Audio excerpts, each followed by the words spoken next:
বিচার বিভাগ নিয়ে যে কটূক্তি করেছে এবং যে বক্তব্য দিয়েছে, যেটা বিচার বিভাগের স্বাধীনতা, বিচার বিভাগের মর্যাদা ক্ষুণ্ণ হয়েছে, সেই কন্টেম্পটার যিনি ছিলেন তাকে ডিবার করা হয়েছে প্র্যাকটিস থেকে 29শে আগস্ট পর্যন্ত।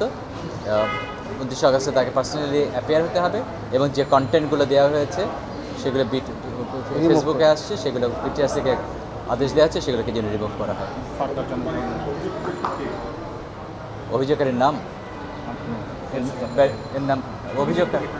অভিযুক্ত ব্যক্তি হচ্ছে আশরাফুল ইসলাম, এই কোর্টে প্র্যাকটিস করে, সুপ্রিম কোর্টে প্র্যাকটিস করে এবং যিনি কন্টেম্পট পিটিশন ফাইল করেছেন আমার পাশেই আছেন ব্যারিস্টার এমডি জাকারিয়া।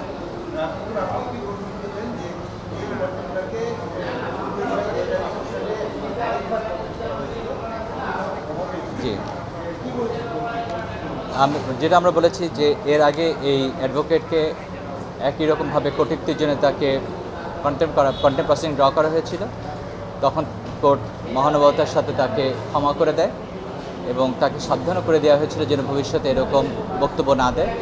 এবং এই অ্যাডভোকেট তখন কোর্টের সামনে প্রতিশ্রুতি দিয়েছিল, শপথ যে আন্ডারটেকিং দিয়েছিল যে এরকম আর স্টেটমেন্ট আর করবে না, কিন্তু সে তার প্রতিশ্রুতি ভেঙে, অঙ্গীকার ভেঙে আবার নতুন করে এই কাজ শুরু করেছে।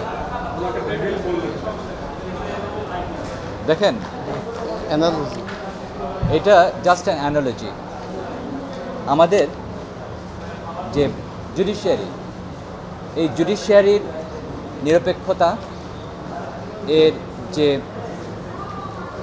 জুডিশিয়ারির যে শক্তি, যে সামর্থ্য, এখানে যখন ক্ষুণ্ণ করা হয় সেটা সরাসরিভাবে রাষ্ট্রের পর্যায়ে পড়ে এবং বলাই হয় যে when the judiciary thrives, the democracy thrives.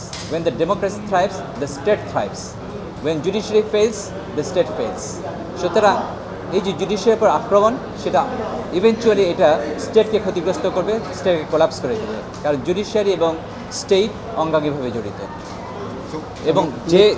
এবং যারা মিথ্যাভাবে কোর্টকে ক্ষতিগ্রস্ত, ম্যালাইন করে, কোর্টের প্রসেসকে ব্যাহত করে, কোর্টকে স্ক্যান্ডালাইজ করে, তাদেরকে ডেভিল বলা ছাড়া কি বলার আছে।